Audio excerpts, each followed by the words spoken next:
Testing. Okay. Okay.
Good afternoon. I want to welcome folks to our Board of Education work session today. It's November 16th. We're a little late getting started, but we had a very important Finance Committee discussion and a lot of important and good information to share with regard to the pending approval of the state budget and some additional bonuses that will be coming up for the board to vote on in our later meeting. So apologize for that delay, but again, good information. Jumping right into our work session agenda this afternoon, we've got a couple of things here on tap, so I'll let Superintendent Moore share what those things are and bring on our team. So Superintendent Moore, good afternoon. Welcome. Thank you, Chair Sutton. So we will begin the work session today with a presentation from the Magnet Curriculum Enhancement Office, who will be presenting information on the next MSAP grant cycle. And you will recall that we're kind of in two grant cycles at the same time right now. One is the regular grant cycle, that's the older one, and then the other one where there were some funds that were available, so they did sort of a mid-grant cycle that we were awarded, and now this one is back on track with the regular grant cycle. So, and I'm not sure who's coming forward to speak first. That would be Glenn, so I'll invite Glenn to the podium.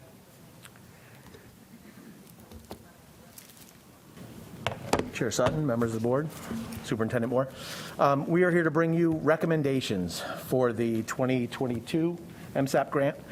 I just want to reiterate, again, these are recommendations. We felt that it's been a while since we've had some recommendations to make to the board. We wanted to give you a longer runway for you to consider these. We plan to bring this back to you again with final recommendations after you've had a chance to get some feedback from the public. I'm going to turn it over to Dr.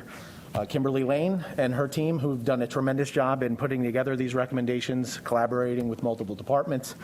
So again, I will just turn it over to her. Thank you. Good afternoon, Chair Sutton, board members, Superintendent Moore. It's an honor to be before you tonight, or this afternoon. I do want to acknowledge our Magnet team that are here. Tasha Hayes and Tamani Anderson-Powell will be presenting with me today. Before we get started, I do want to say I have an almost 2-year-old granddaughter who loves the Wonky Donkey book, so your slides were not meant to be the Wonky Donkey copy. When they translated, they did not translate well, so Paul from our office will be running the correct slides for your viewing tonight. So. We do want to start by sharing the Magnet School Assistance Program grant for 2022. Superintendent Moore did a great job of setting the stage for the context. This is a 5-year grant. This is the next 5-year grant cycle. But we also wanted to provide for you some MSAP historic data, some successful MSAP information sharing, as was mentioned, the Cornerstone grant cycle 2017 through 2022, some brief updates about our schools in that grant, as well as the latest Nexus grant, which was the mid-cycle grant where there was additional federal funding, which is now running 2021 through 2026. Also, some background about how we reached these recommendations for staff with recommended schools. And I do want to emphasize the themes are suggested only. We are coming to you this afternoon to recommend schools and ideas or potential themes. These are certainly something we want to have more community input on. Then we'll provide for you a timeline and then move toward some feedback and time for your questions. So I think it's always a great place to start to revisit the success that Wake County has had. I've shared with our team, Wake County is just U.S. renowned for the magnet programs that are offered here. I was talking to a colleague today and I said there's just such roots in this community for the magnet programs and the success that they have provided for our students, our families, options for our families. So this list for you here shows that over $75.2 million has been awarded over the years of the MSAP grant funding. What you will see or notice in 2017, 2022, not only did the grant cycle change from 3 years to 5, but the funding also increased. And this had a lot to do with the research around implementation science. We recognize that it takes anywhere from 3 to 5 years to really start to build a foundation for a program. But when you want sustainability, making sure that that program is very grounded in the work, the professional learning that's required for teachers, it does take from 5 to 7 years. And that's where you see the increase of the grant going to about $15 million in the grant cycle. And that's what this next grant cycle will be as well. We thought it would be a good idea to just kind of revisit our schools for the last 10 years, essentially, since 2012, those that are MSAP funded, and then those that have been locally funded. Here you see Fox, Green, Carroll, Lincoln Heights, Dillard Drive, Elementary and Middle, and East Cary. And then our locally funded schools. At the bottom, the MSAP initiated / locally funded means we applied for these schools, Athens and Reedy Creek Middle School, in an MSAP grant cycle that was not awarded. So we did appreciate the board continuing to move forward with the local funding for that implementation.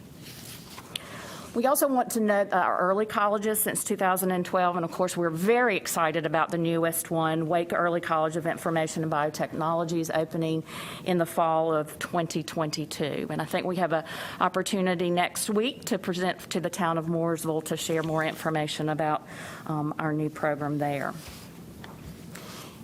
One of the things that we're very intentional about when we think about an MSAP grant is to look at our current magnets and try to balance adding new schools as well as rejuvenating some existing programs. So here you will see schools that have been revised since 2012.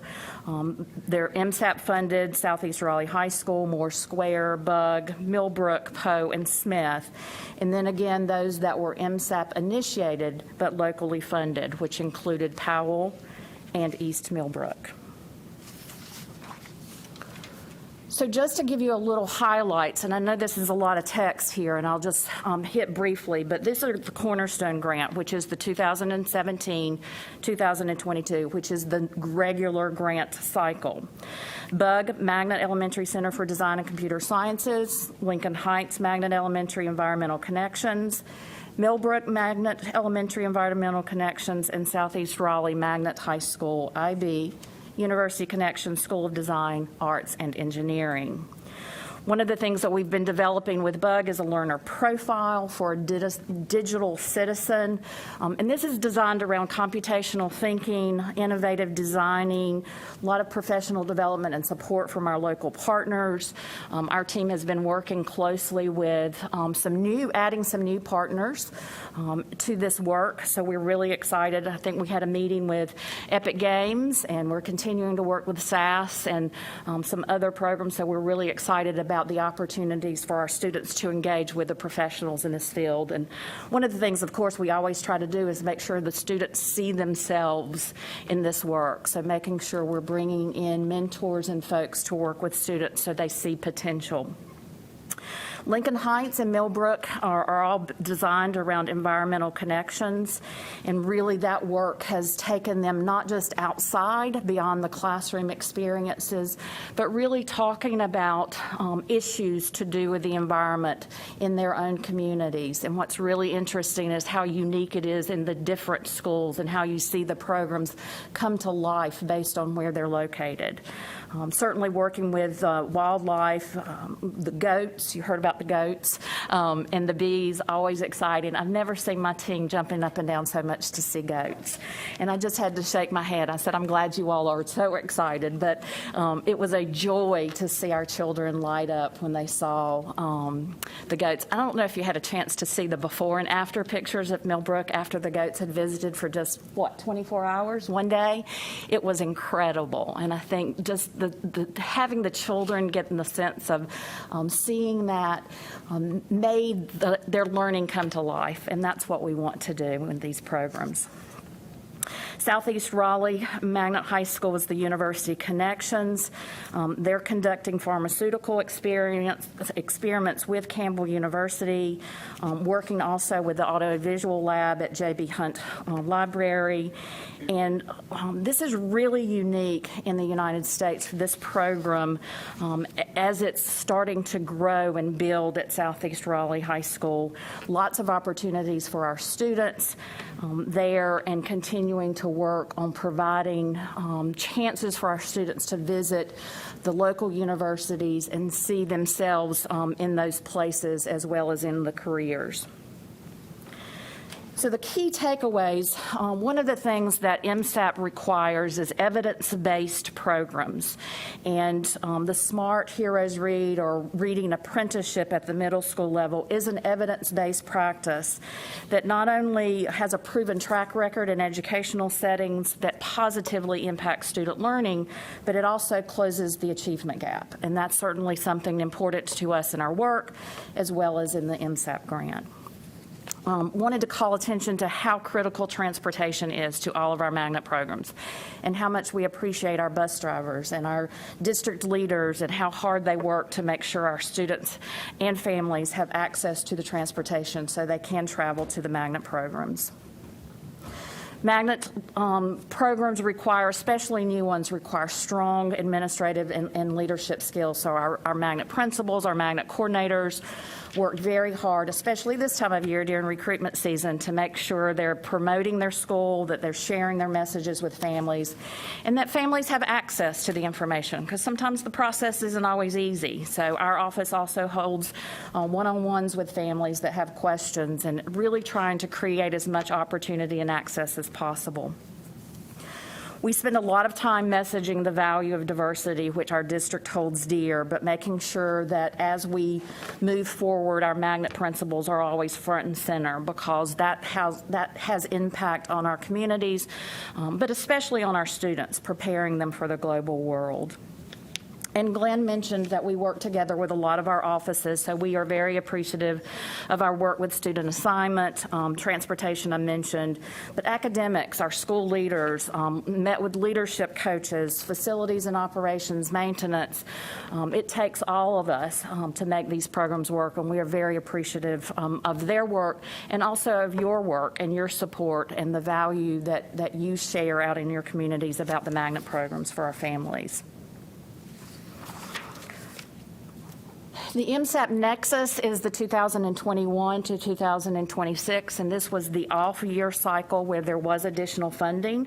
And this includes Dillard Drive Elementary, Magnet Elementary Center for Global Studies and Spanish Immersion, Dillard Drive Magnet Middle Center for Global Studies and Spanish Immersion, East Cary Magnet Middle Center for Global Studies and World Languages, and Smith Magnet Elementary, IB, primary years program in Spanish immersion.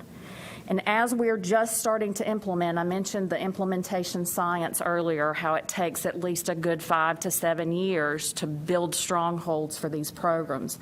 But our leaders in these schools and our teachers have done incredible work in the midst of everything else that's been placed upon them and in the midst of a global pandemic. They have used this opportunity to really have conversations with students around what a global pandemic is and how it's impacting all of us around the world. It has been powerful to see the work that's happening in these schools, and we're really excited about what this is going to be for our students as we continue down this path. So as we moved into considering the next grant cycle, there are certainly several considerations that we have to think about. The Department of Education, the federal government, provides MSAP grant purposes that Tamani and Tasha are going to come and join me and share with us, as well as our own Wake County Magnet principles. We have our magnet groups that we always look at, as well as future student growth. We have some maps that we're sharing with you this afternoon. And then we'll also talk about viable application areas and how important that is as we consider potential schools. And then one of the things that our office has been working on very intentionally this year is some strategic visioning around strengthening our K-12 magnet, our current K-12 magnet pathways, and looking for places where there are gaps. So I remind you that Lincoln Heights and Millbrook are both environmental connections elementary schools, but we didn't really have a strongly established middle school. So really starting to think about how we could strengthen those pathways for families, because those are the questions that we get. So Tasha and Tamani, if you all will come up and join me, I'm going to turn it over to Tasha to start talking about the MSAP grant purposes. Great. Thank you. You're welcome. So the MSAP grant, it's a desegregation grant, and it's funded through the U.S. Department of Education. And it's defined by these 6 purposes. And I'm not going to read them all. That's a lot of text to read. But on the next slide, we break them down into factors that kind of break it apart into a easier definition to comprehend. So with purpose 1, it talks about reducing, and they use the acronym MGI, minority group isolation, and that's a term that the U.S. Department of Education uses. And so this is where we look at school demographics, and that's in how we determine who's in the grant. We look at a lot of data around demographics. And for purpose 2, we look at, they're focusing on how is the grant program that they're funding going to improve proficiency, academic proficiency, so growth in scores in math and English language arts. In purpose 3, the focus is on promoting diversity. So what we do with that, we identify draw areas for the schools. We're going to show you some maps in a couple slides later. And this is where we provide choice for parents and we promote diversity. For purpose 4, we try to design programs that promote authentic learning and new learning opportunities for our students. So when we design our programs in the grant, we keep that at the forefront. And purpose 5, this is really essential. The grant loves to fund professional development because that's how we build capacity in the school to sustain the program long after the federal funds end. And then with purpose 6, this is emphasizing that when we implement a program and design it, it's to impact every student in the school. It's a whole school program. And I think at this point, I'll turn it over to Tamani. Good afternoon. First, I want to say I'm happy to be here with you and not sharing a calendar with you. So, yay! So thank you for having me this afternoon. I do want to remind you about the magnet principles. This is our basis. This is our foundation for everything that we do as we look at magnet schools, everything we do with application, selection for our magnet schools. So you'll see that the principles or the purpose of choice in Wake County schools is to reduce high concentrations of poverty and promote diverse student populations. All of our magnet schools have that as their number 1 purpose. By bringing students into the school, we also maximize the use of our school facilities. Some of our magnet schools, without bringing in magnet students, would be under-enrolled. And we do all of these things by offering choice and opportunity for parents to apply to come to these schools. The programs that you find in magnet schools, you won't find anywhere else.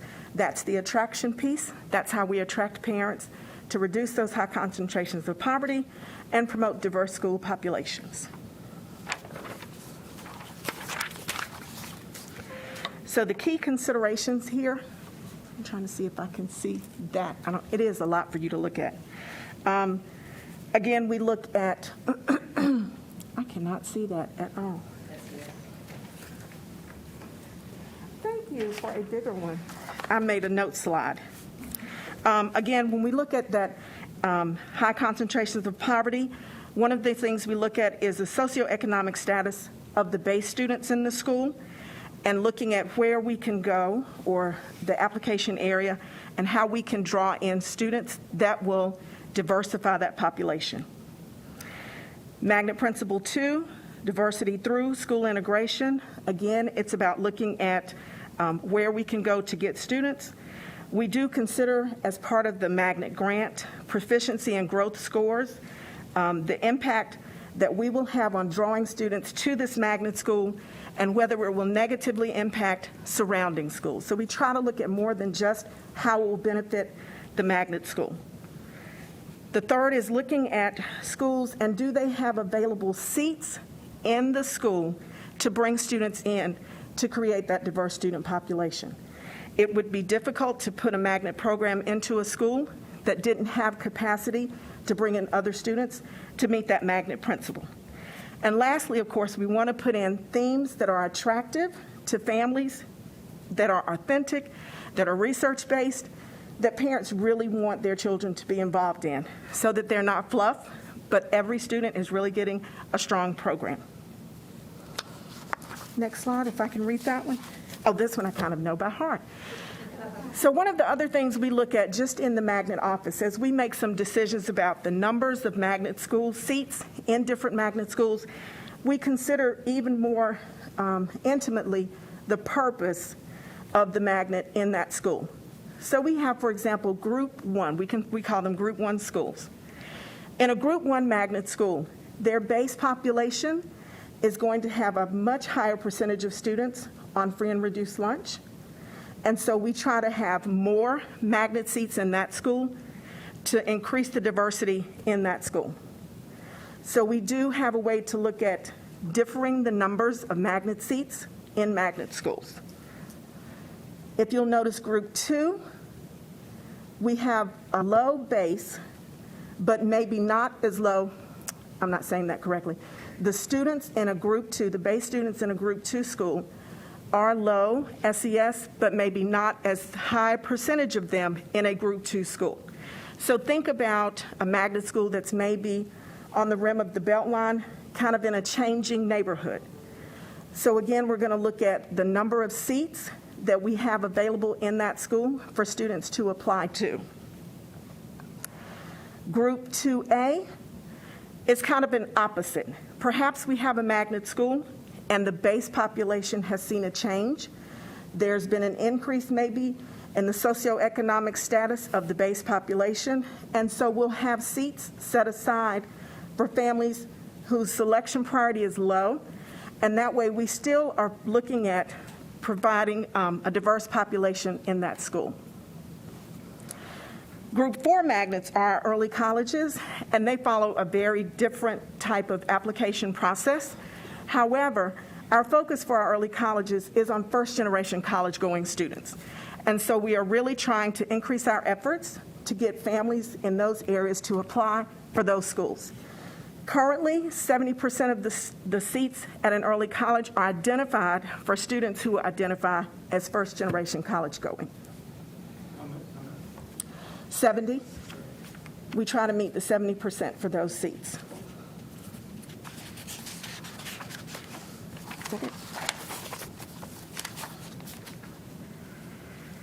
So here is the map I was referencing earlier. So this is a map projecting next year, 2022, and it's looking at elementary base attendance area and where the growth is. So the darker, the lighter color is where a smaller number of elementary base students are, and as you get into the purple, that really dark purple, that shows you the highest growth.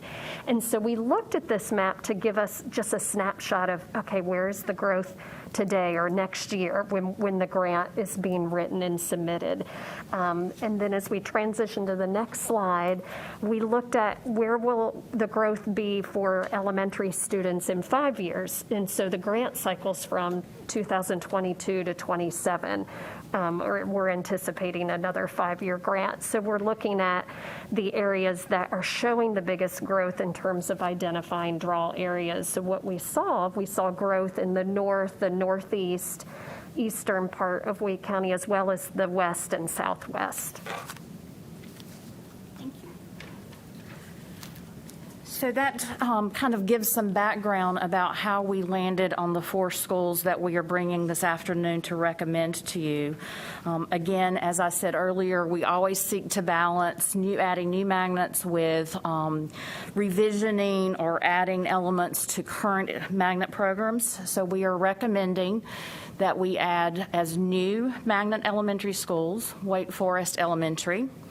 I think it's been about 25 years since they were an arts magnet program many years ago. And then a new one at Wildwood Forest Elementary, revisioning at Centennial Magnet Middle, and a revision at East Millbrook Magnet Middle. The data chart gives you, as we went through the criteria about the things that the federal government's looking for, as well as what aligns with our magnet principles, the data for the different demographics of the school, focusing on SES, socioeconomic status, or in this case, free and reduced lunch, proficiency scores. We also, as we shared with the groups, are looking for that viable draw area, as well as the innovative programming that can draw our students, as Tamani mentioned, but also provide greater opportunities for student experiences. If you notice in the socioeconomic status, as we're looking at that, we're also considering not just the school itself, but the feeders and the base, the residential areas. We mentioned that we never want to negatively impact surrounding schools. So that takes away many of the schools that might qualify, because choosing them as a magnet could negatively impact those around them. So it's almost like a backward design the way we do in lesson planning. We're really looking at those that qualify, but then also taking into consideration the context around them and the community requirements, as well as the federal government requirements and our own magnet principles. I mentioned earlier that one of the things our team has worked diligently on is really trying to strengthen those K-12 pathways to help families recognize that when they make a decision at kindergarten, they do have an opportunity to go K-12 in a particular pathway. So we are trying to be very intentional about providing families greater options. So this is why it's just recommended or suggested themes. We are bringing the schools to you for consideration, but I do want to put a caveat that the themes are just ideas that have been spinning around with our team, with what we know about our pathways, with our community input that we're going to share with you. But we also want to make sure we have an opportunity to garner the school input. I have had a chance to talk with all 4 principals, have shared with them. They are certainly wanting to share with their school community and their staff. We want to involve students in the conversation. So we are not suggesting to you finalized themes today. We want time to vet those because we want to capitalize for East Millbrook and Centennial on the great things that are already happening there and continue to build on that. But you will have a sense of kind of the visioning and the strategic intentional planning that we've had in building these pathways. So Lincoln Heights and Millbrook could feed into a Centennial with an environmental a focus there. Brentwood, Conn, and Combs currently feed to them, so we're not suggesting to change that pathway. And they ultimately feed to Southeast Raleigh High School. Wildwood Forest Elementary could be a feeder, a visual and performing arts feeder perhaps for East Millbrook that's already done a lot of work. And if you remember, East Millbrook was in an MSAP grant cycle that wasn't funded. So they have never been an MSAP grant recipient, but they have been doing great work around the visual and performing arts. And again, this is an area that our community keeps telling us they want more of. International studies, we think about Wiley when we think about international studies and how we have the language approach.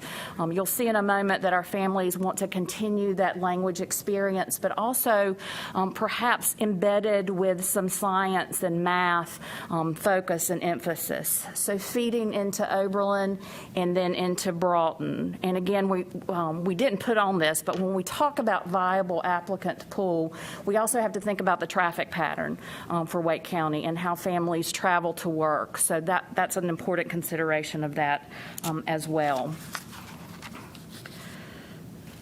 So as we started going down this path of this work, we enlisted support from a national organization called Metis and Associates, and they work with us on our current 2 grants as the evaluators. So they have been working with Wake County for over 10 years. They are familiar with the community, but they also have national connections to magnet programs across the U.S. They are evaluators for other MSAP grant recipient districts.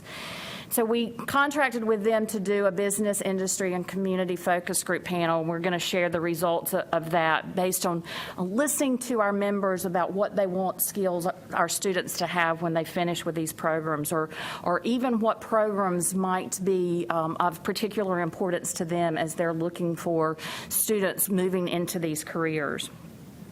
We also surveyed our own internal families as well as charter school families, asking them the question, if we added more magnet schools, if we added additional themes, what would you like to see? What might bring you into Wake County Public Schools if we were able to offer more of this or something different?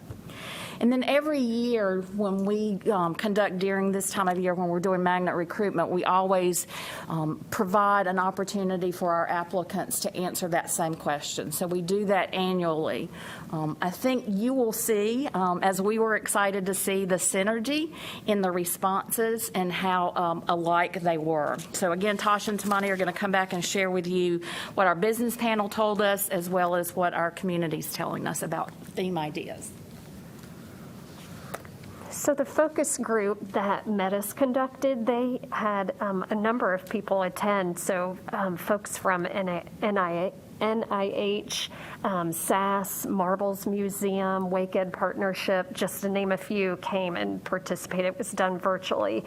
And what they found, it was really interesting, their findings, and they're here on this slide bulleted, but just to summarize, they really want to see problem-based learning earlier, not reserved just for secondary, really starting that earlier, and big emphasis on the 4 C's: creativity, the collaboration, the communication, and with the communication, they really emphasize written communication as well as speaking.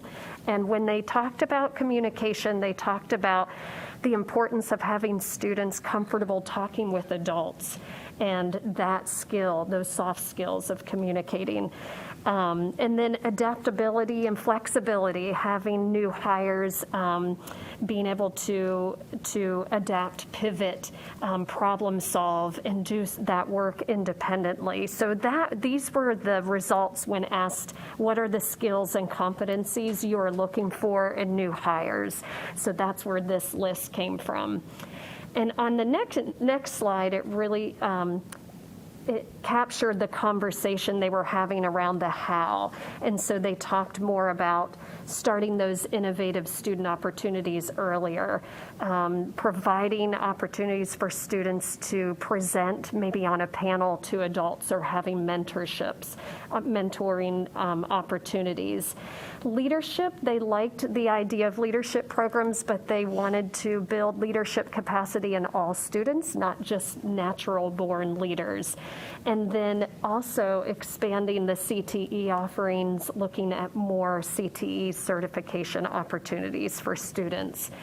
And then they emphasize computer science and evolving technology, but not that students have to master the technical part of it, but just have that familiarity and the ability to adapt and learn, and that independent learning that was mentioned earlier when using new technology.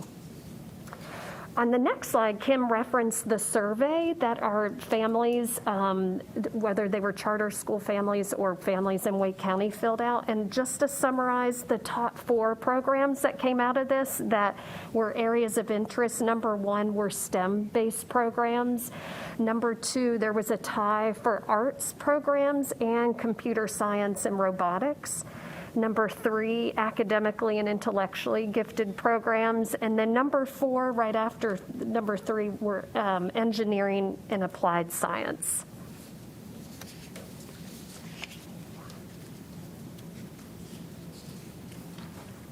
So you'll see on the next slide, the question was, in addition to the themes that we offer, what are other innovative programming? And remember, we need these programs to be very innovative, very different from what's offered at other schools, because we want to attract families to the magnet schools. I reiterate the purpose of magnets in Wake County schools because I think that's important to stay in the forefront of our minds. So when we're looking at what else we can offer, we have immersion and bilingual programs. So we offer immersion now, but it seems that there's still a demand for more immersion programs in the public. Second was tied School of Performing Arts and STEM programs. I get lots of calls from families, especially families who are moving here.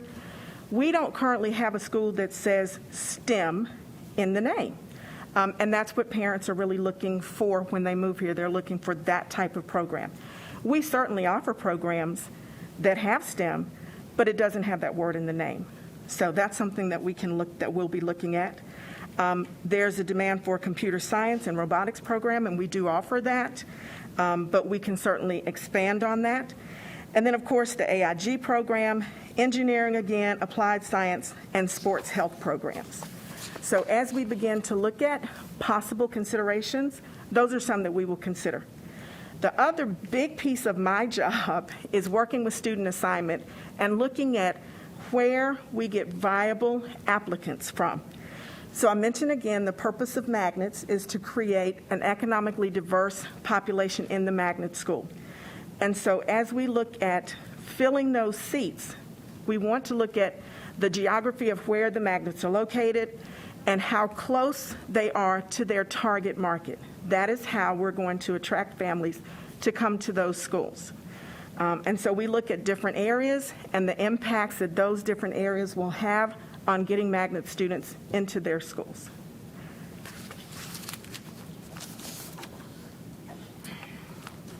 So yesterday, we had a member of our data research and accountability team come and present, Jay Carter, to our magnet folks about the study that he did with several folks at UNC about the reassignment and looking at the years 2000 to 2010 and how reassignment impacted students' academics. And it was a very enlightening part of our work in thinking about giving families options and choices. And as we were looking at that and studying the data, it really came to light that magnets exist, as Tamani has said very well, and the magnet principles state, and you have certainly shared in the community and with your support, that we must work toward those magnet priorities are reducing high concentrations of poverty, providing diverse and innovative schools and experiences for our students. But we also look at the facility usage, where our schools are sometimes under-enrolled without negatively impacting other schools. This is a federal grant, so the MSAP, MGI, as Tasha said, the minority group isolation is a huge component of this. This is still the federal language. This is the only federal grant that still focuses on school integration, and it is to eliminate, reduce, or prevent minority group isolation. And again, as Tamani mentioned, that is a key consideration when we talk about our viable applicant pool. And then, again, I gave a shout out to our facilities and operations folks. We appreciate all their work and support because we want our buildings to scream the theme. And they do a great job working with us, as does academics, of making sure if you walk in the building, you see the students interacting. Had a chance, my Tuesdays are at Zebulon Elementary, and I was there today in an arts class. And to see the talents of our students and the opportunities that they have in some of these classes almost gives me chills to think, just watching them. I said, I learned something today I wish my second grade art teacher had taught me. But to see these experiences, and we want all kids to have great experiences, but magnet schools do exist purposefully to make sure we provide innovative and diverse opportunities for all of our students across the district. We also have a commitment to the federal government when we get these grants that they're sustainable. They require that we sustain the program 7 years beyond grant funding. So Tasha mentioned professional learning because we're building capacities of the teachers, of the administrators. That's part of our work as a district team to make sure we're facilitating that so that the schools and the programs are viable beyond the grant funding. So So our timeline in bringing this to you, and Glenn mentioned this earlier, but the last cycle, although I was not here, I do understand that you requested a little earlier time frame, and so that you could have a chance to not just digest this information, but have a chance to talk to your constituents and to gather input from them. And we wanted to provide that opportunity for you. So this is our timeline. What's not up there is after today's session, we will be reaching out to the 4 school communities and working with the principals and the staff there to solicit input from their families, their constituents, their business partners, their faculty, and most importantly, their students, because we want them to have a voice. If we truly want to make education innovative, we all know that the student is the center of that. And sometimes when we give them a lot of voice, they teach us lots. So we want to include them in that. Our plan is to come back to you on January the 4th as a finalized schools and themes, and then January 18th for the vote. Tentatively, the grant is scheduled to come out either the end of December or early January. We are in constant communication. We actually have a meeting with the Department of Education Thursday and Friday because of our current grants. So they keep us informed about the status updates. It could be, we work very closely with Cindy DeFore's office, the grants office too, and she's alerted us it could be a little later than anticipated, but we do anticipate it coming out sometime January, possibly even late January, with a deadline date typically of April 1st, no later than April 15th. They usually work through their grants in the summer and then are prepared to award funding by late summer so that we can start the work. We don't wait until then. We start working with the schools as soon as you give us the okay to start building that capacity and working to help them navigate into this role. And that's what we've done with the latest schools. So I shared that, we share that information with you, and we certainly welcome your thoughts, your feedback. I'm sure you have questions. I did ask my team to come and assist with those questions if needed, so I'll turn it over to you. Thank you for this presentation and information, Dr. Lane. I guess as we get into board member questions, I guess my thought too is what types of information or feedback are you looking for from us in regards? I mean, obviously you already have chosen the 4 schools, proposed themes for those. If a board member comes and says, well, hey, I want to hold it, I'm thinking about a totally different school or another theme, or can you add something that, I guess I'm trying to set expectations a little bit. What are you realistically sort of looking for in terms of that feedback and input, if you will?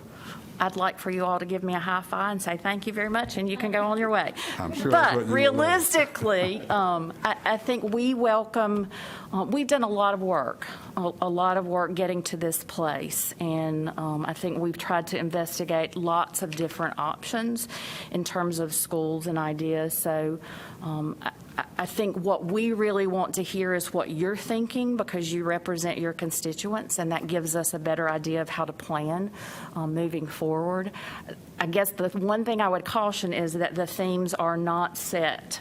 It is a recommendation based on our current pathways. We are coming to you with these 4 school recommendations based on the data and the work that we have done. If you want to suggest other schools, we're glad to visit that or talk about what we've looked at, but these are our 4 based on all the work that we've done in the data diving, our previous knowledge of grants and what works, what the federal government's looking for. We're coming to you with these 4 recommendations.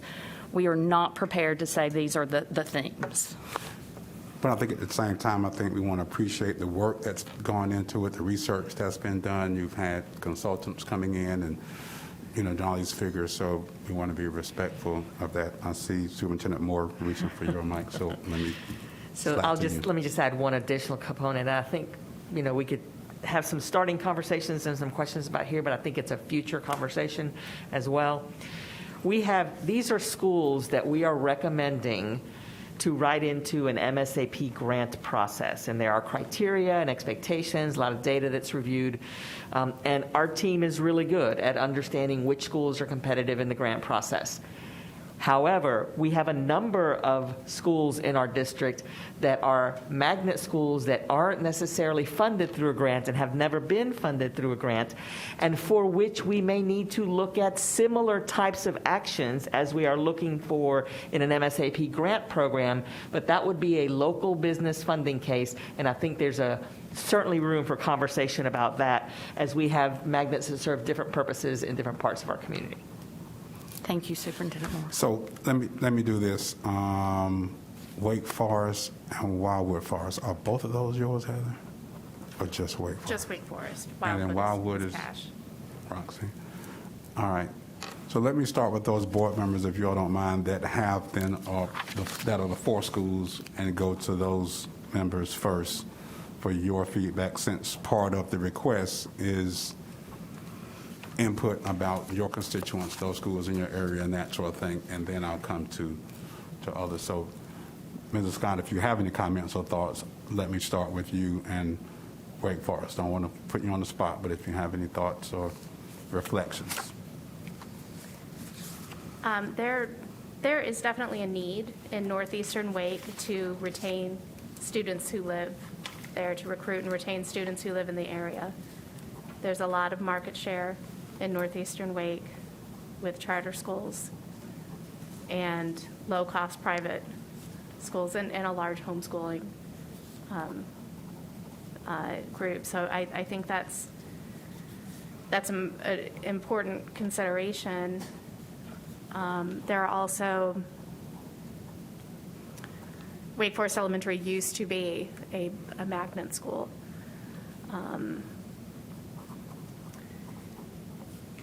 I think,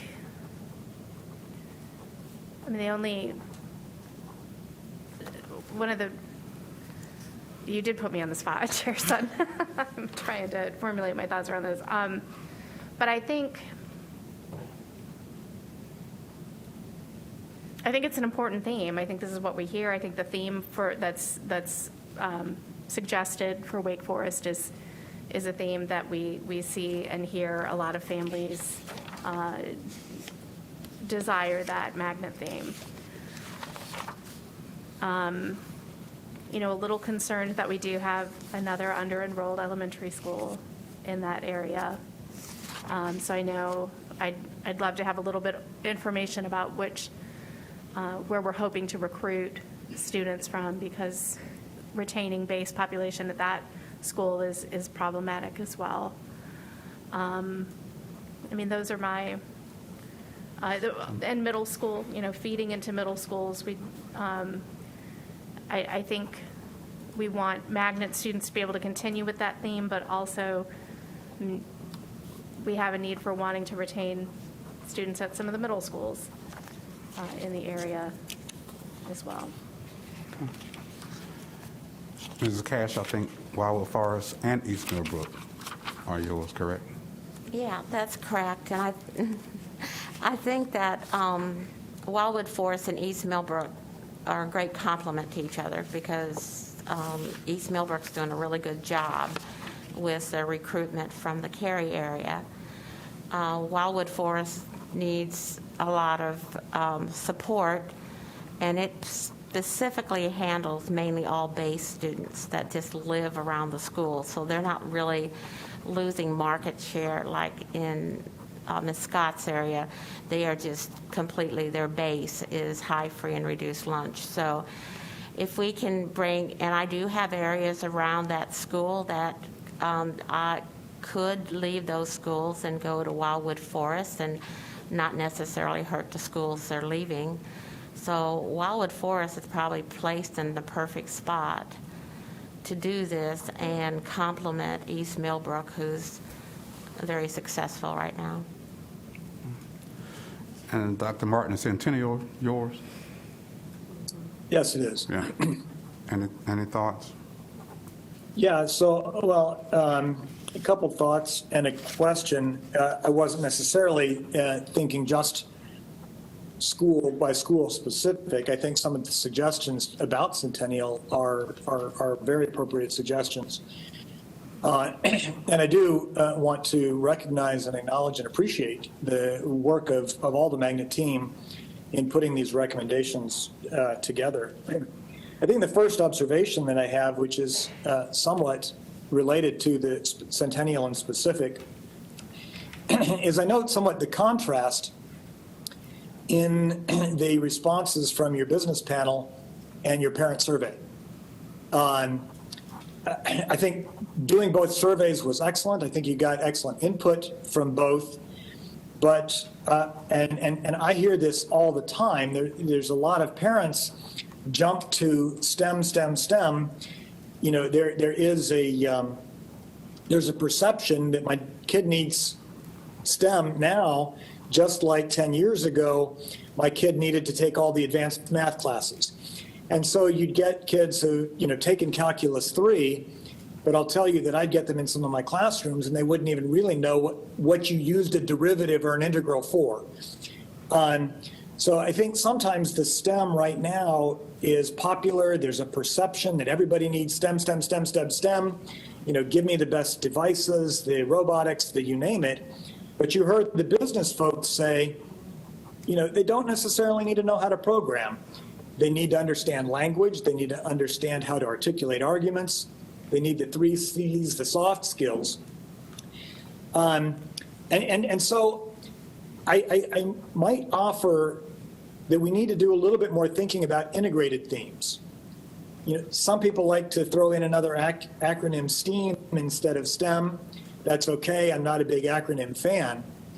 But, you know, where I am right now is maybe a good example. For those who don't know, I'm currently meeting you from Nuremberg, Germany. I have the privilege to be a visiting professor in a university here. And I will tell you my biggest deficit is that I don't speak much German.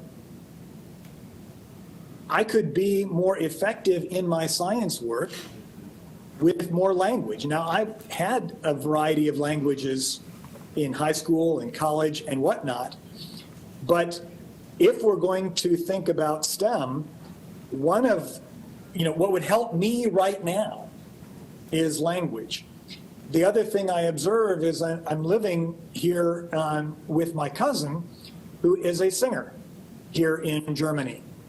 And she is also hosting an international student who is also a singer. And as we sit around the table, and I listen to their process as the artist, as the singer, and discuss my process as a scientific researcher, there is a very high parallel in the thought process, in the engagement process. So I offer that reflection because I think we saw it in your comments from the parent survey versus the business survey. The business people are saying, you know, the 4 C's, the learn to communicate, the soft skills are at least as important as all the technical things. And I think as an artist, you really gain by an understanding of some of the science as well. So I just like to offer that we think maybe about some integrated themes rather than here's my STEM school. So that's a little bit of a reflection and observation, and it just happens to be my current reality as I come to you from Germany. A question that I have related to the grant, and I think the 4 schools you've selected make good sense, and I understand the logic to it. But again, the magnet approach that we're somewhat taking is we're doing the magnet model by creating opportunity for those who already have a lot of opportunity. We're really, you know, we're trying to attract the opportunity rich to get more opportunity. And that's been our classic strategy, to take our more under-enrolled, higher poverty schools and bring in the magnet themes. It does bring in resources. And it does cause integration if we work hard to address potential school within a school challenges. And I think we do that reasonably well. But what we haven't done really is figure out ways to let the magnet emphasis be creating opportunity for those who don't have as much opportunity. We have our 2A magnet schools, but it strikes me that we could have a real innovative in from a grant perspective if we would, come up with a really creative model for the 2A type magnet where, okay, here it is a higher wealth school that frankly is not diverse, is not helping us with the diversity. How can we take a higher wealth school and have them be part of the magnet process so that some of the lower wealth communities who often don't have access to a magnet program could apply to those? It just strikes me that including a 2A into the magnet grant could really help set us apart and create a new model that, Wake County has been a leader in the magnet programs in general. I don't think there are a lot of, the other pole of the magnet. I just think that we could do something really innovative, and I think that could be a good hook for the magnet. So I don't know what the thoughts are about potentially adding a 2A into the magnet grant.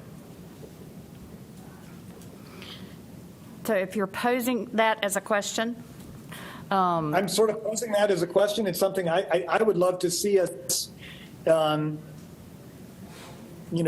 some intentionality into. so it absolutely is something we've talked about and we think a lot about. I go back to when we create magnet schools, we're creating whole school magnets. So bringing in those already with opportunity helps us create diverse environments that then impact the entire school. So the goal is always to positively impact all students with a theme. Not just the resources, but also giving students an experience that they wouldn't have had otherwise.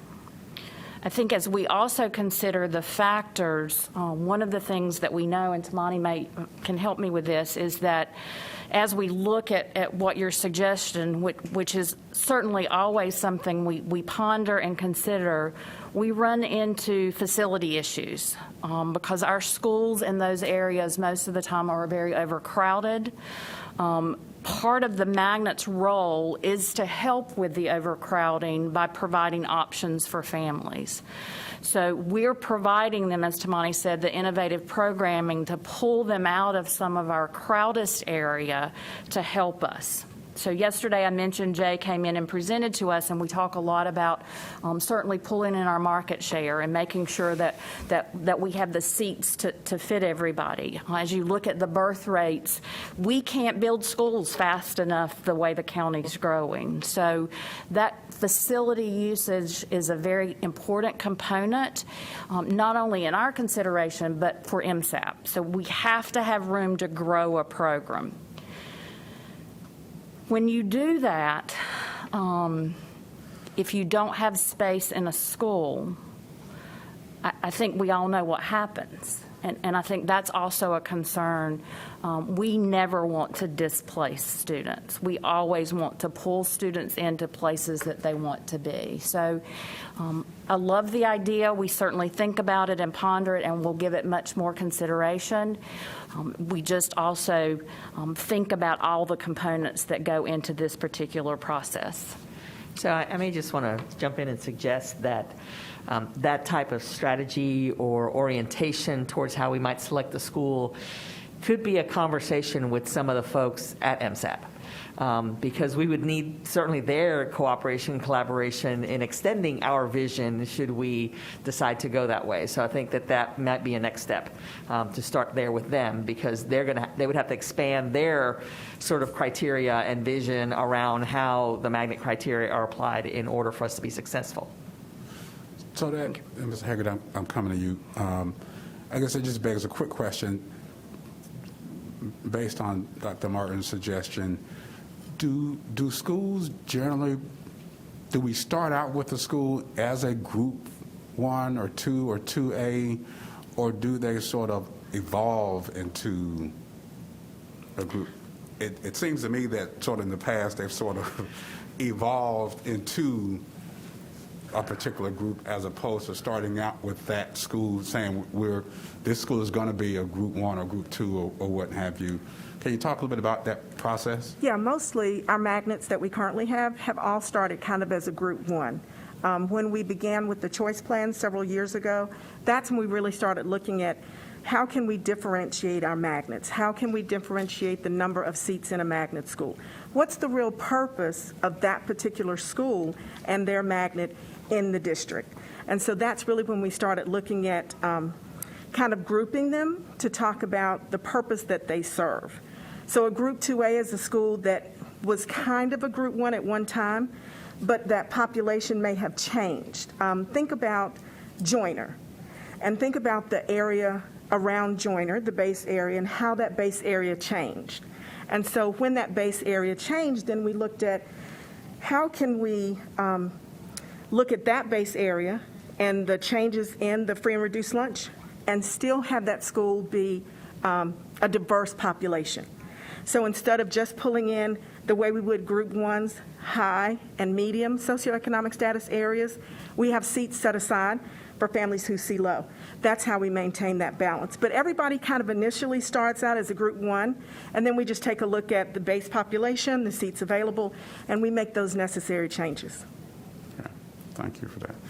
Mr. Haggerty, thank you for your patience, but I wanted to get to those board members first that had schools sort of on this list, so thank you. I appreciate that. So I have questions in 2 areas, and the first one is I'd like to hear more about, from what you've seen, the effectiveness between 2 different, I guess the effectiveness of 2 different competing strategies for attracting students to magnets.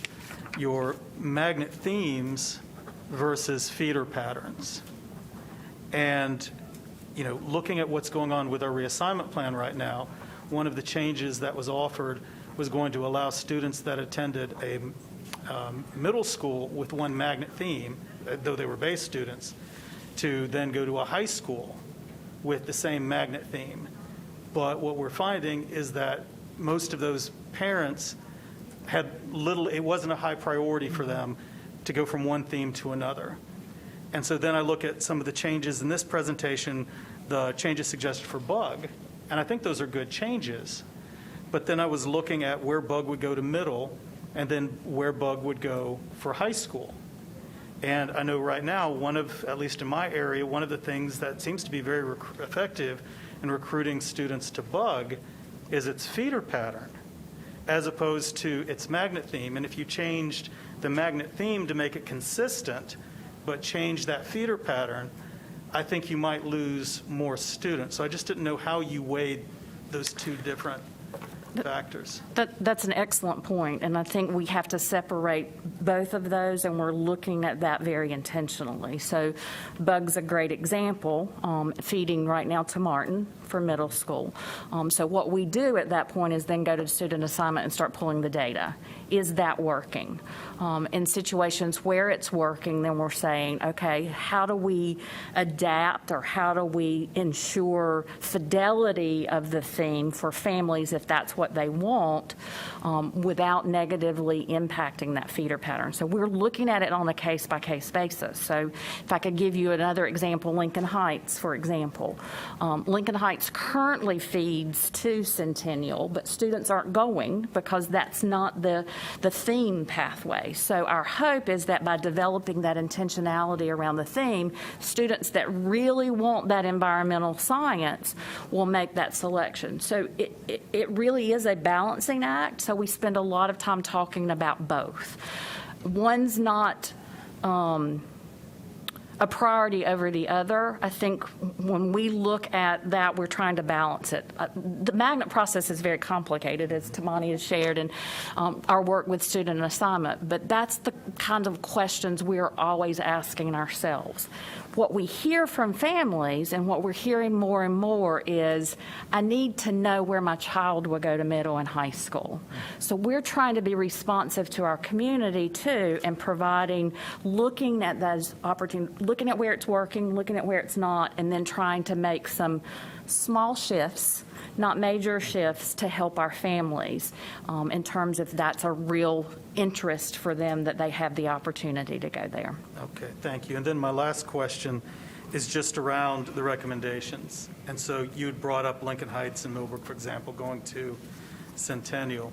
And like Dr. Martin noticed, there were some significant differences between your parent survey and your community survey. And so where I work in a field that, conservation, environmental science is very important, I noticed that that was one of the lowest ranked themes in your survey, right, compared to some of the others, and that there was a difference also with the language recommendations, that in one survey it came in very high, in another survey it came in, not very low, but right around the middle, on the lower side of that. So you've got the survey data, but you're coming in with recommendations that differ from that. What's the reasoning behind that? So again, the themes are just possibilities based on the pathway. So we're trying to look at the student, the parent feedback, the business panel. So I'm going to say in our conversations as we're talking about, and I appreciate the conversation, the environmental, I think we use the business panel used the idea of programming. We're not looking for scientists, right? We're looking for students who can do the process. And Dr. Martin did a great job of talking about the artist process. So STEM doesn't have to be, and STEM, when it's done well, isn't done in isolation. It's not science, technology, engineering, and math. It's really more about processing, the critical thinking, the communication. So in our minds, those go hand in hand. Our families recognize it as STEM. They know that acronym. But how we then work with our schools to define that and narrow that focus will be really critical in the next month and a half. But what we're really looking to do is to really take education to an innovative stance about how we're engaging students. So Dr. Martin also mentioned integrating themes. We're talking about interdisciplinary units, how we're coming together. So I was in Zebulon again today, and I saw on the wall they had math, art. So what if we have a unit where we're doing math and art together? That's very STEMmy, and it's still very artsy. So I think we've always thought about STEM in isolation with the content areas. We're trying to help folks reframe that, and it's a way of thinking. It's a way of processing information. We need our students, business panel said, we need our students to be adaptable. They are going to be solving problems that don't yet exist. How do we teach those skills? So I think our work is really pushing the innovation factor of what we've defined STEM as, and we've put it in a box. And so we're going to try to talk to our communities and our principals, our families, to help them understand what really our students' skills are needed for as they graduate and to be global citizens. A couple of other really quick questions so we can move on. We've got one more agenda item. So Vice Chairman Happy and Mrs. Kushner. Thank you. And thank you, Dr. Lane. I think the movement of what started as STEM has moved to STEAM to get that integration, recognizing that STEM is not just hard sciences, but it is influenced by other pieces. And as a former language teacher, I think that is another thing, as you see, if you work at Boeing or Amazon, there are offices of protocol that help work with our broader business community. And so it's all kind of connected. But I think those are great questions. My questions are, I'm going to just ask both of them outright. So the first one is, how do you decide how many schools to apply for the grant? I mean, we have 4 schools in this cycle. I believe, how do you decide not just which 4 schools, but just to look at 4 schools? And then as you're making these decisions, not just looking at middle school patterns, but working with transportation, knowing the constraints that they have of what are the express stop options for our families, and how does that impact choice to go to or continue on with the magnet program? Thank you. Both great questions. So I'm going to say how we decide is as much art as it is science, in that we're working certainly with our national partners who are looking more holistically at which schools and feeder patterns. So they're helping us think not about the number, but more about what the package brings to the application program. So it is never a set number of schools. We started out with probably, 25, 26 elementary schools. As we're looking at that, a number of middle schools, a much narrow high school element. But it was never about the number. It was about what's the right mix as we're thinking about what the federal government's looking for, as we're looking at what the community can handle. So your point about transportation is a big part of that conversation.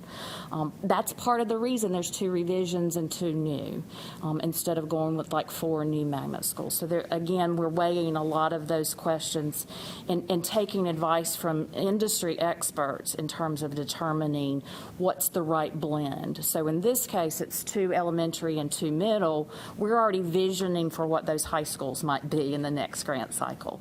So really, in looking at what we've done previously, so we're trying to positively impact the previous grants. Federal government loves to see that. Like, we're building on what we've already done with the money that they've provided for us. So it's very intricate.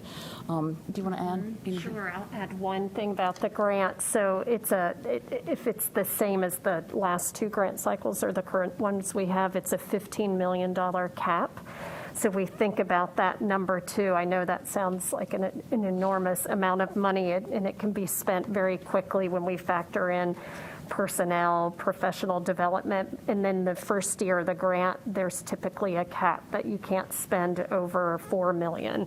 So when we pick our schools and then as we plan our themes, we try to keep that in mind too with our budget. Ms. Kushner. And I'll try to be brief. Thank you, Chair Sutton. I just can't give up an opportunity not to advocate for a high school in my district, Sanderson, that is moderately under-enrolled, and the bulk of their elementary and middle school feeders are magnet schools. So I can understand if you've looked at it and it doesn't fit the criteria for the magnet grant, but I just requested there's some consideration given to similar schools where their feeders are magnets, and and they may not be at the end of that pathway. So how can we make sure those schools stay healthy and fully enrolled? And thank you. I have had several conversations with the principal there. And it might be for the next conversation with draft 2 of our enrollment plan more, and it's big picture. So thank you. Yes. For the chance to say it. Yeah, yeah.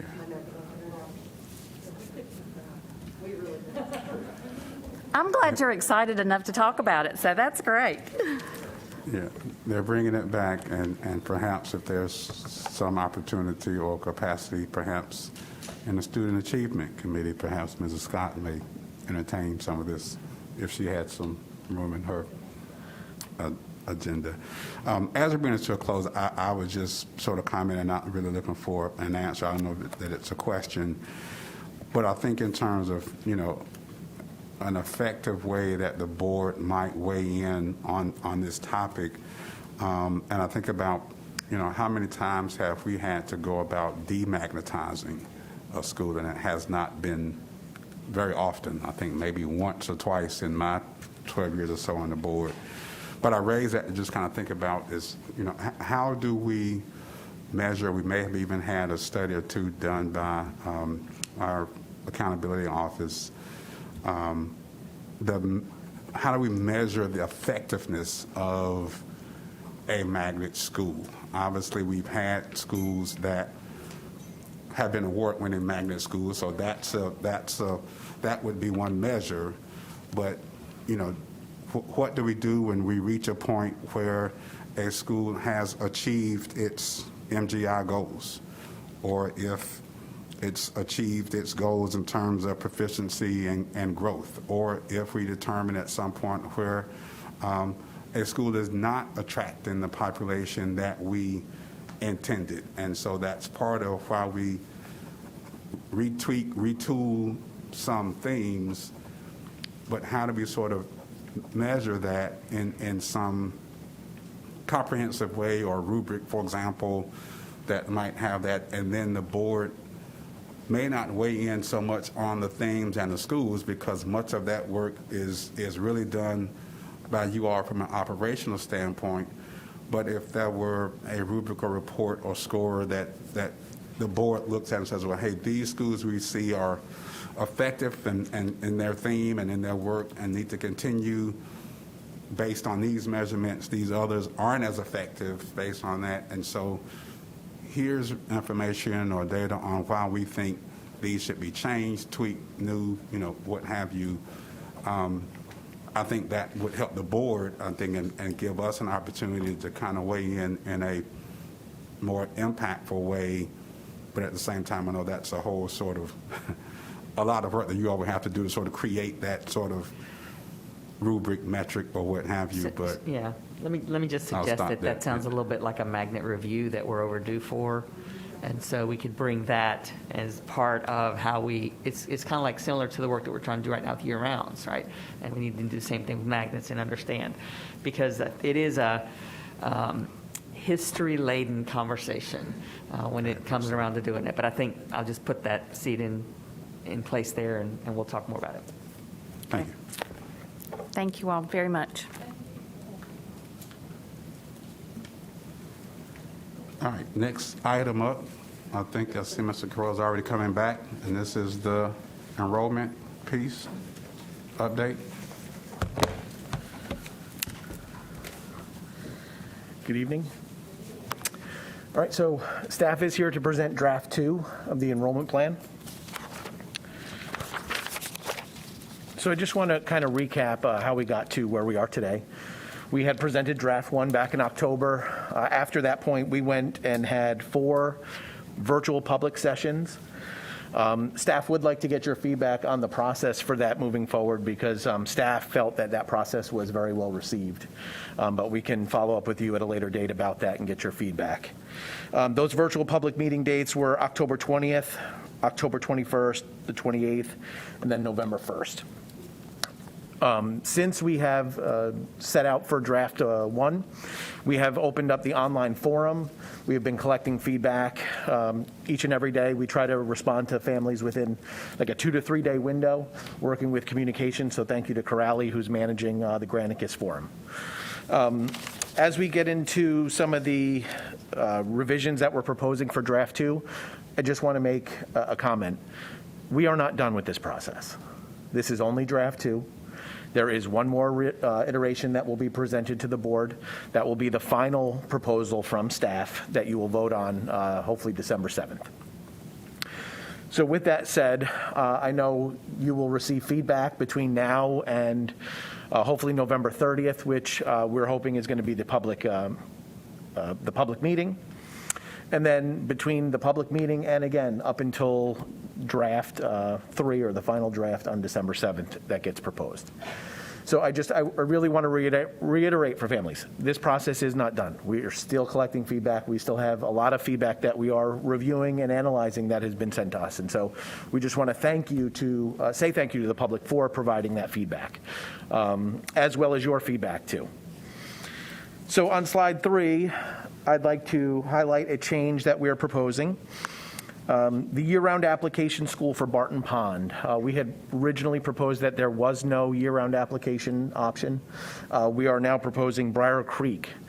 This will solve a dilemma that many of the families who are coming from Sycamore Creek, who have Pine Hollow Middle School as their base middle school, and the students there attending, this will provide K-8 alignment for those families.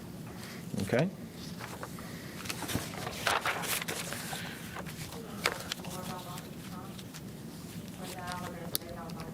Yeah, I have the next slide.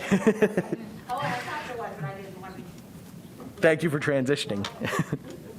On the next slide, slide 4, we do have additional proposals for Barton Pond. There are two split neighborhoods here. You have Hawthorne neighborhood, which is to the north there.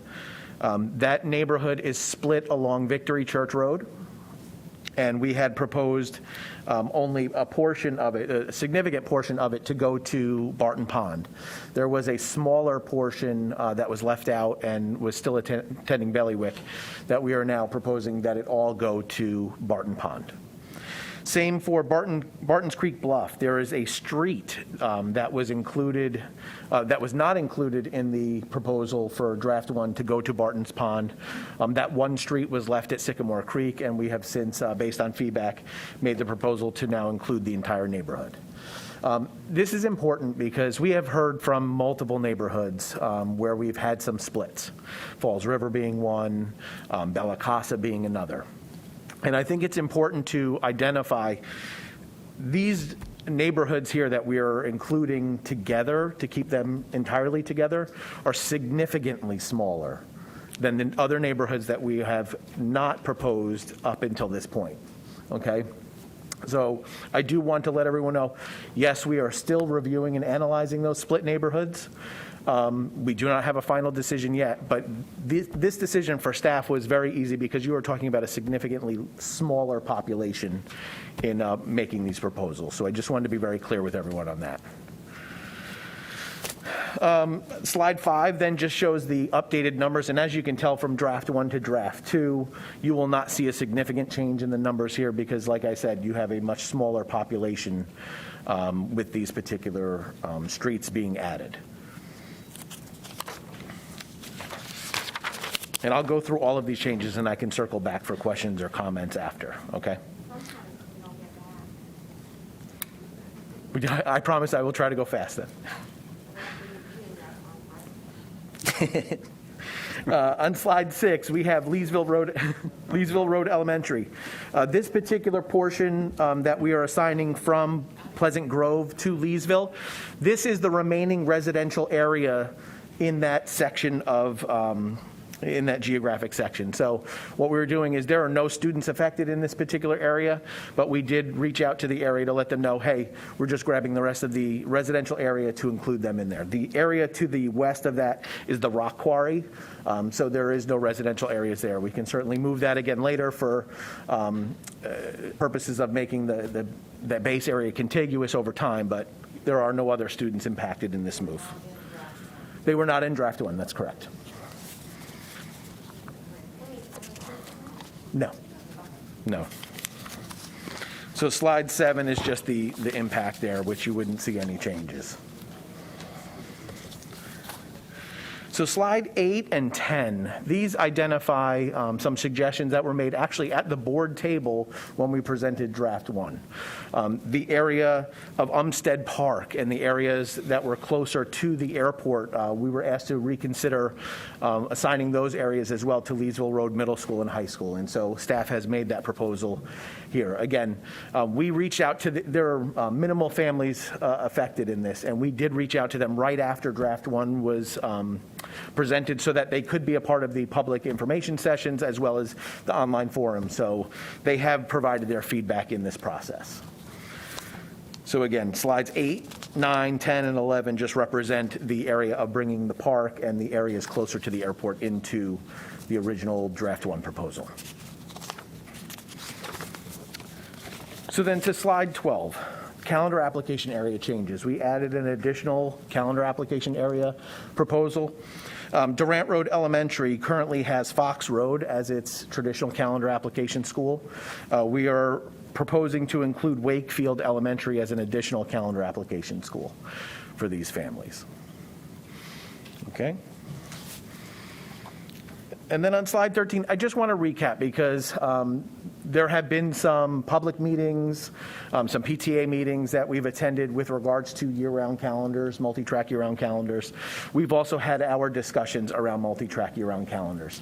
And so what I do want to just reiterate is we are still collecting feedback. We are still doing our analysis of the enrollments at multi-track year-round schools. And so staff, as we continue to review that data, I just want to say We're planning to bring some sort of a recommendation to the board in January that kind of looks at a multi-tiered stepping out of that process, right? So what can we do for this upcoming school year, and then what's our plan moving forward in *23 and beyond? Because I do think while certain schools or certain areas may want to consider a calendar change right away, I think it's important, and for the sake of everyone who may be affected in other parts of the county, that we look at it as a comprehensive change, not just an individual one-off.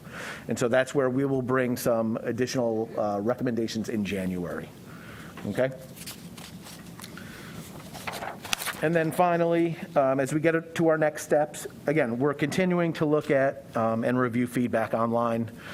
So please share your feedback at the Granicus Forum. We will have a public hearing, hopefully, that will get finalized on November 30th. And then we have the final draft that we'll present to board on December 7th. And so then I will open it up to questions and comments. Just so you know, we do have some updated detailed base area maps following in the slides following. So anywhere that we made any changes, we just updated those detailed maps. And what we will do online is we will have the version of Draft 1 posted for families, as well as we'll put a copy of Draft 2 up for families to review as well.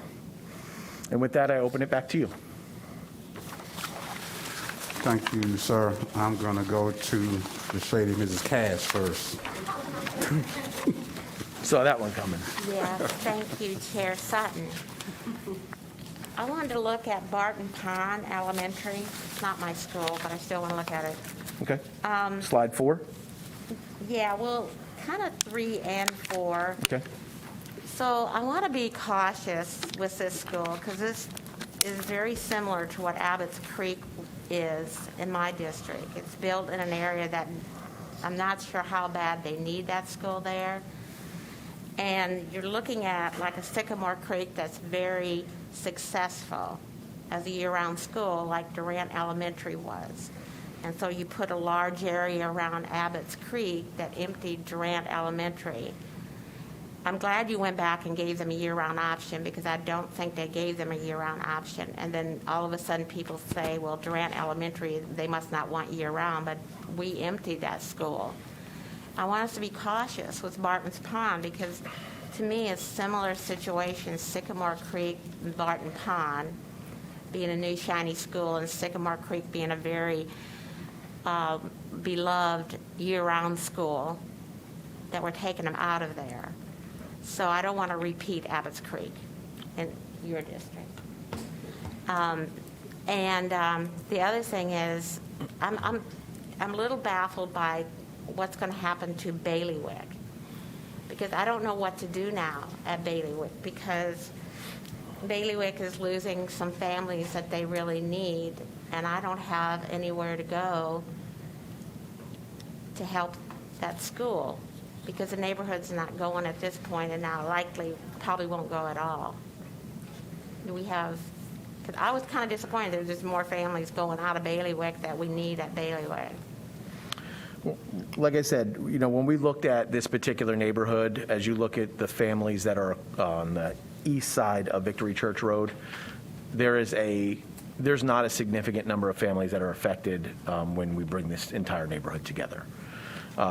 If you'd like for us to continue to go back and review and look at the entirety of the neighborhood to keep it at Bailiwick, we can certainly look to do that. Feedback we've gotten from parents at this point has been they prefer to go to Barton Pond. Of course. And that was part of the recommendation here, was listening to that parent feedback. Well, and that kind of surprises me that we listened to that because that is a school that needs students, and we've allowed them now to choose a Barton's Pond over Bailiwick. And I've actually been talking about Bailiwick Elementary for like probably since 2016 about what kind of things we could do to help that school. And I see that it's a Title I school, but I don't have any other programs there. So now I'm disappointed that we're taking even more families out. But it's your district, I think. The school's in my district, and I guess the neighborhood's in your district. So I'm having, that one's a little tough for me to swallow. Okay. I mean, I'll say this. When we built this school many years ago, and when we planned for this school many years ago, there was a different forecast in the future, right? You know, when we purchased that land, this school has actually been built for 3 years, I believe, and it's been serving as a swing space. And then we had COVID, and things have changed, right? And so I think as over time, you're going to see a lot of the schools in this area are going to have very similar problems with regards to, you know, having enough enrollment longer term. So we are going to be looking at different ways to elicit, you know, more back to base or winning back more market share in the particular area. So that's something that, you know, we'll be working with academics, magnet programming, you know, all the above to try to ensure that we have enough students at these schools. With that said, you know, I think we need to continue to look at, you know, why are parents making certain choices that they are? You know, how do we analyze the choices that they have? Because every choice that we give to parents gives them another option to not go to where we need them to go to, right, in order to fill the schools. And so I can speak from a student assignment standpoint. We're always playing catch up and trying to figure out what's the next choice that they're going to make in order to balance all of the schools in the area. And so, again, that will be something we'll continue to look forward at. But to address your concerns, I know Bailiwick, the problem's not unique to Bailiwick, I guess is what I'm trying to say. Yeah, and Bailiwick is an awesome school, but it is right there where the charter schools are across the street.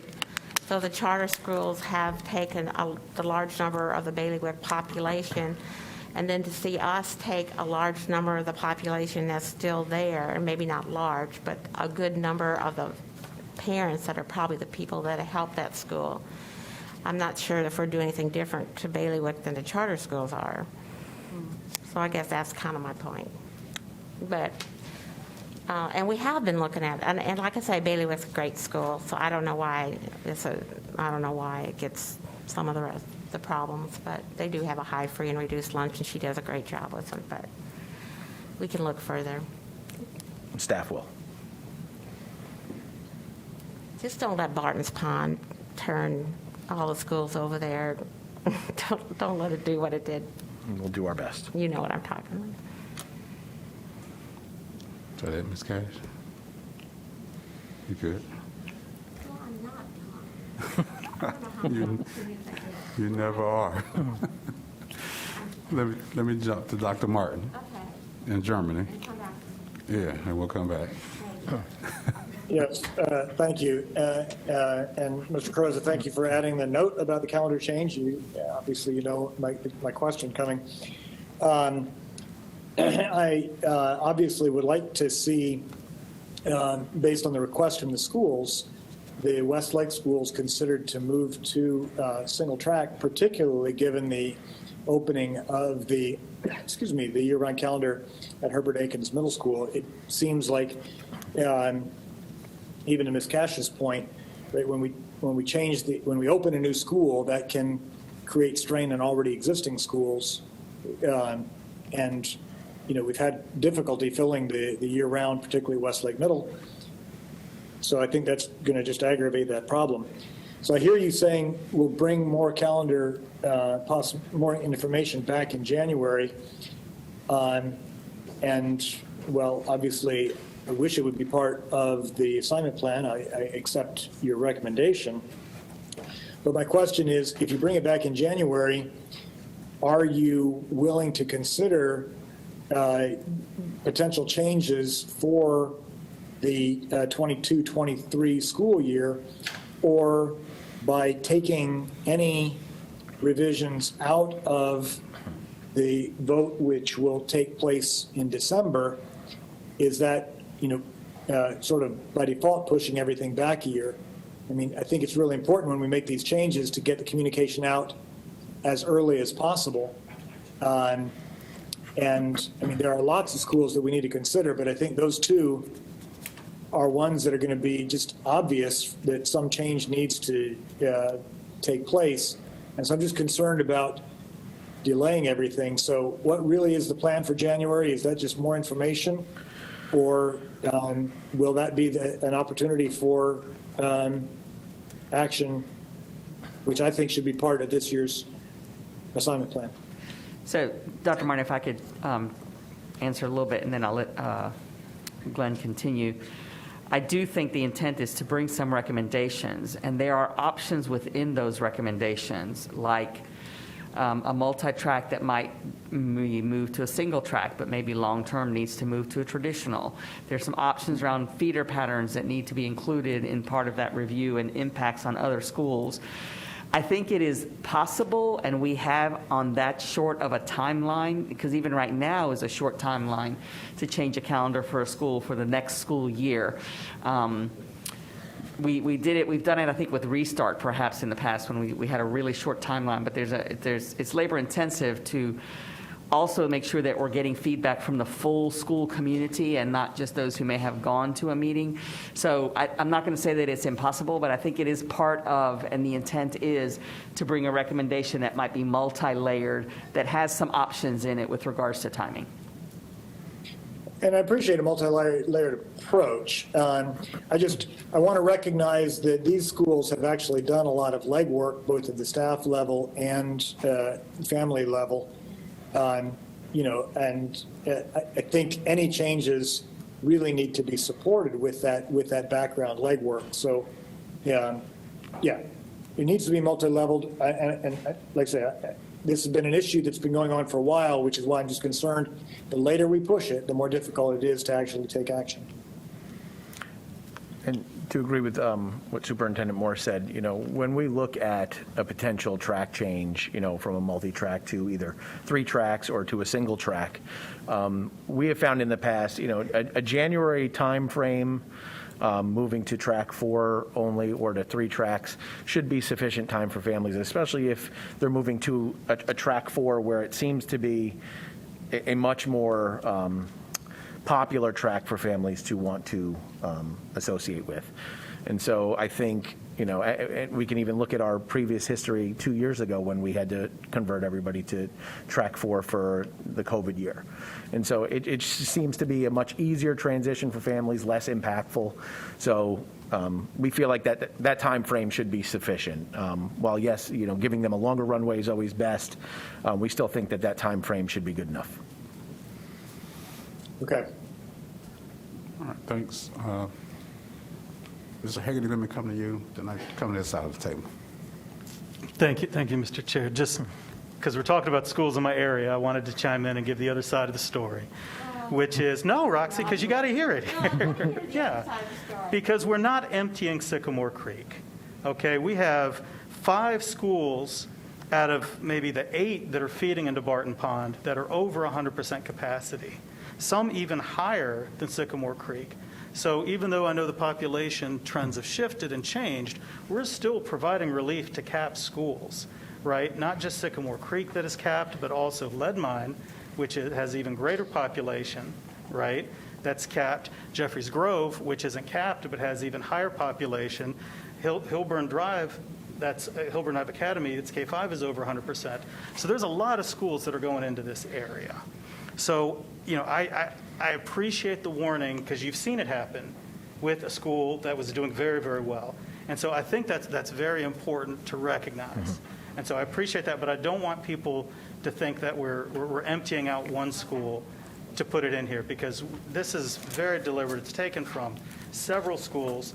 And, one of the things about bringing up the move from Bailiwick is that if we don't move folks from Bailiwick and you're still trying to fill Barton's Pond, I don't want to take more kids out of Sycamore Creek, right? I think, where we've moved these, it's been very deliberate, right? We haven't tried to take more than we needed to. And I don't think in any of these schools, with the possible exception of York, and I know we're still working on that, of all the schools here, York is the one that I think is closer to becoming under-enrolled than any of the others, especially with, with the new building and where things are going.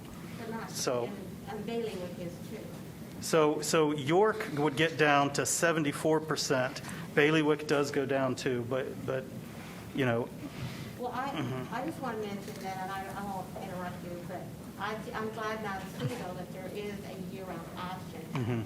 That was my concern, Yeah. because oftentimes, like with Durant Elementary, they can give anybody a year-round option, and then when the school failed, they said, oh, they must not like year-round. Yeah, and so that's the points, the original points I wanted to make are that I really wanted to thank you and your staff for looking at that, and I know there was a lot of public comment about a year-round option for those Sycamore Creek families, and when we create calendar misalignment, like we did here, we had to fill the school, but then you get that problem with the overlap with Pine Hollow. You know, for some families, they can look at a middle school option for transfer, but this was important to so many people living in that area. So I'm glad you were able to accommodate that. And then I guess the last thing I wanted to say is that I know it's not in this plan, but I know we've been talking a lot and you've been continuing to get community feedback about proposed moves out of Leesville Road High School and how many of those, you know, can be accommodated, and looking at some areas where maybe it doesn't make as much sense as we looked at in the original plan. And I guess my feedback to you would be that if we can't move as many students out of Leesville Road to reduce crowding there, I don't think we'll be able to move as many students into Leesville Road from Broughton and some other schools, because, you know, regardless of what we do, Leesville Road does need some relief in terms of how crowded that school is. And so, you know, hopefully there will be some families and some areas that, you know, will fit better in another school. But if we can't move as many, I don't want to increase crowding at Leesville Road. Correct. And Yep. Sanderson down the is street. right there, Yeah. which is why I appreciate your comments about Sanderson as a magnet as well. And staff will continue to look at that. You know, we have got significant feedback, especially about the distance going from that particular part of the county, because it's kind of tucked up in the northwest corner there. So we will continue to look at that. And again, looking ahead, you know, as I tried to share in draft one, you know, Sanderson is on our radar. I think we wanted to continue to look at what's going to happen with the Bobby Murray site, the Raleigh school back down in 26, I believe it's scheduled to open as of right now, and what impact that would have on the particular area. So we'll continue to look at it. I have had conversations with the principal at Sanderson as well, and she has shared her concerns, and I share those concerns. We want to make sure that all of our schools are healthy with the number of students to be able to run those programs that they need to run, and so we will continue to work with them. All right. Hit this out very quickly, starting Vice I Chairman just Happy. want to say thank you for the caveat at the beginning that this is an iterative process and we are not done. So I appreciate that as we all continue to talk to our communities. Yep. Thank you. Mrs. Kushner. We'll quickly add, I appreciate the added addition, as my colleagues have said, of the year-round option of Briar Creek for those families. And also to continue to address capping, because we see the stresses on our bus drivers and our transportation staff right now. Our capping is a big part of that, and it is not serving the needs of our schools right now. If capping is inefficient. So thank you for sticking to really addressing capped schools. Thank you. Ms. Scott. Thank you. And I wanted to add, I certainly appreciate Dr. Martin's comments about multi-track year-round schools going to single track. But I do want to say I hope this can be a data-driven, something that could be applied to any school, because I'm fearful if we do it here and there, we're going to run into where parents aren't really fully understanding the why of year-round schools. So a lot of the discussions we've had over the last few months, I hope we can just keep moving those along while understanding, yes, there are some schools who really could use some assistance, but I want to really make sure that the greater community understands the purpose of the calendar and what it provides. I think we're not quite there yet. Okay. All right. Everybody good? Ms. Johnson-Hostler, you okay? Thank you. It's all right. All right. Excellent. Mr. Carrozza, Thank you for thank your you so feedback. much. I think that wraps up our agenda for the work session. Right on time with about a minute to spare. So at this point, we will adjourn our work session agenda and get ready to transition to our public meeting. Thank you all very much.